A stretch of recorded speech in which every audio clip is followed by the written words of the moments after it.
네이버 블로그로 이제 막 시작하는 분들이 월 1000만 원까지는 아니더라도 최소 월 300 이상을 벌기 위해서는 최저가 블로그를 만들어야 합니다. 네이버 인플루언서 아니고 최저가 블로그를 만들어야 합니다. 제발 네이버 인플루언서 하겠다고 목매지 마시라고 이전 영상에서 강조하고 또 강조해 드렸습니다. 물론 인플루언서 배지 달면 수익을 조금 더 높이는데 유리한 측면이 있긴 합니다만, 문의 영역이 더 큰 현재 인플루언서 정책에서는 블로그로 최소한의 수익화도 못하다가 지쳐 나가 떨어질 확률이 높기 때문에 절대로 비추드리는 이유 중에 하나입니다. 왜 네이버 인플루언서를 비추하는지 자세한 내용이 궁금하신 분들은 우측 상단 영상 한 번씩 시청 부탁드리고요. 우리는 최대한 빠르게 최적화 블로그, 즉 남들보다 상위 노출에 유리한 블로그를 만들어야 한다고 강조해 드렸습니다. 왜 상위 노출을 해야 할까요? 그야 당연히 업체에서 광고와 협찬을 잘 받기 위해서입니다. 자, 우리 퍼스널 브랜딩이나 브랜드 블로그를 통해 사업화하려고 블로그를 하는 게 아니잖아요. 그냥 가볍게 회사 다니면서 가장 쉬운 부업 블로그 하려는 게 목적이잖아요. 물론 블로그 수익이 월급을 앞지르면 저처럼 퇴사하고 전업 블로그로 전향해도 되지만, 어쨌든 현 시점에서 가장 쉬운 부업이 바로 업체로부터 광고와 협찬을 잘 받기 위한 협찬 블로그를 만들어야 한다는 겁니다. 업체에서 광고와 협찬을 뭐 아무 블로거한테나 줄 것 같으신가요? 당연히 상위 노출을 잘 시키는 최적화 블로거한테 줄 확률이 높다는 겁니다. 물론 최적화 블로그가 아니더라도 협찬을 턱턱 잘 받는 블로거들이 있긴 합니다만, 오늘은 제가 말씀드리는 부분만 잘 지켜서 블로그를 운영하신다면 상위 노출을 잘 시키는 최적화 블로그에 누구보다 빠르게 다가갈 수 있으니 귀 쫑긋 세우고 잘 들어주시기 바랍니다. 자, 이 방법을 통해 제 지인들도 준최적화에서 빠르면 3개월만 해도 최적화 블로그를 만들 수 있었고, 현재는 직장 다니면서 1일 1포스팅만 해도 최소 3,000명에서 5,000명 정도의 방문자는 유지하고 있고, 체험단뿐만 아니라 광고나 협찬을 받으면서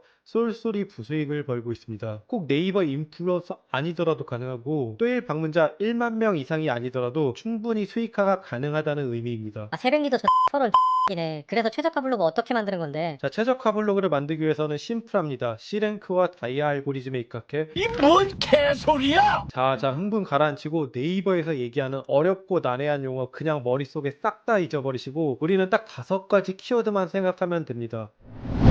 바로 주제, 체류 시간, 공유, 경험, 의견. 자, 다시 한번 강조합니다. 주제, 체류 시간, 공유, 경험, 의견. 자, 첫 번째는 주제입니다. 제 유튜브를 오늘 처음 오신 분들은 잘 모르시겠지만, 저는 주구장창 영상을 통해 특정 주제를 정하고 블로그를 운영해야 한다고 말씀드렸습니다. 그 중에서도 광고 협찬을 잘 받을 수 있는 수익화 주제를 말이죠. 그래야 블로그로 돈을 벌 수 있다고 계속해서 강조해 드렸습니다. 여행, 테크, 뷰티, 패션 등등 본인이 전문화할 수 있는 한 가지 주제를 정해 그 주제와 맞는 글을 계속해서 써내려 간다면, 우리 블로그에는 그 주제와 관련한 신뢰도라는 게 쌓이게 됩니다. 아, 이 블로그는 이 주제와 관련해서 전문적인 지식이 있는 블로거구나 라고 네이버 알고리즘이 자체적으로 판단을 내려버린다는 겁니다. 주제와 관련한 글들이 계속해서 내 블로그에 쌓이게 되면 당연히 주제와 관련한 신뢰도 지수가 올라가게 되고, 처음에는 어떤 글을 쓰더라도 상위에 노출이 잘 안 되겠지만 추후에는 검색량이 높은 키워드를 발행했을 때도 다른 블로거들보다 신뢰도 지수에서 높아져 있기 때문에 상위 노출에 유리하다는 장점을 갖게 된다는 겁니다. 그렇다고 전혀 다른 주제의 글을 쓰게 되면 신뢰도나 지수가 떨어지는 건 아닌가요? 라고 반문하시는 분들이 정말 많으신데, 다른 주제의 글을 쓰게 되면 그 주제와 관련한 신뢰도가 조금 더 플러스가 되는 개념이니 제발 마이너스 된다고 걱정하지 말아 주시기 바랍니다. 자, 다음은 체류 시간, 공유, 경험, 의견, 이 4가지를 한 번에 충족시킬 수 있는 글을 예시로 들어드리겠습니다. 먼저 체류 시간 정말 중요한데요. 많이들 들어보셨을 겁니다. 즉, 내 블로그로 검색해서 들어온 사람이 얼마나 오랫동안 내 블로그에 머물렀냐를 의미하는 말인데요. 네이버는 타 플랫폼으로 벗어나는 걸 굉장히 싫어합니다. 그건 뭐 어떤 플랫폼이든 마찬가지일 거예요. 오로지 네이버에 머무르면서 컨텐츠를 소비하고 쇼핑도 하고 뉴스도 보길 원하는데요. 내 블로그에 타 SNS 링크나 쿠팡 링크를 올리면 누락된다라는 것도 이러한 이유에서 기인한 겁니다. 자, 그렇다면 체류 시간, 공유, 경험, 의견, 이 4가지를 한 번에 충족시킬 수 있는 좀 더 구체적인 유형의 글은 뭐가 있을까요? 자, 여행 블로거를 예시로 들어보겠습니다. 상대적으로 여행 블로거들이 다른 블로거들에 비해 최적화 블로거가 굉장히 많고, 최적화 블로그의 달성이 쉽다는 거 혹시 알고 계셨나요? 여행 블로거들이 상대적으로 다른 카테고리들에 비해 최적화 블로그의 달성이 쉬운 이유 중에 하나가 바로 주제, 체류 시간, 공유, 경험, 의견 5가지 키워드를 모두 만족시키는 글들을 발행시키기 때문입니다. 왜 최적화 블로거가 많은지 여행 블로거들이 쓰는 글들을 자세히 뜯어보면 대번에 알 수 있습니다. 자, 내가 일본 여행을 다녀와서 일본 여행이라는 키워드로 글을 쓴다고 가정해 봅시다. 요즘 엔화가 싸다 보니 일본 여행 가는 분들이 정말 많기 때문에 시의성도 정말 좋고 유입률도 많고 검색도 정말 많이 되는 황금 키워드 중 하나라고 볼 수 있는데요. 또한 검색자들이 글 하나만 검색하지 않고 2페이지, 많게는 3페이지까지 검색을 계속해서 하는 경우가 많기 때문에 아무리 내 블로그가 상위 노출을 못 시켜도 유입을 시킬 수 있다는 장점이 있는 키워드입니다. 또한 일본 여행의 경우 방구석에 앉아 우리가 쓰는 양산형 글처럼 정보성 키워드를 쓸 수 없다는 어려움 또한 있습니다. 본인이 직접 3박 4일간 일본 여행을 하고 다녀온 찐 경험과 의견이 담긴 본인만의 여행지 루트를 블로그를 통해 발행할 수밖에 없는데요. 또한 일본 여행이라는 키워드로 검색해서 들어온 검색자들은 이 사람의 일본 여행 루트를 친구들과의 단체 카톡방에 공유하기도 하고 오랜 시간 체류하면서 여행지 루트를 엑셀이나 메모장에 기록하기도 합니다. 또 2일차 글은 어딨지? 3일차 글은 어딨지? 하고 타고 계속해서 찾아보게 하고 오랫동안 블로그에 머무를 수밖에 없게 한다라는 겁니다. 즉 체류 시간과 공유 이 두 가지 또한 만족시킬 수 있다는 거죠. 그러한 글들이 계속해서 내 블로그에 쌓이게 된다면 당연히 네이버 알고리즘은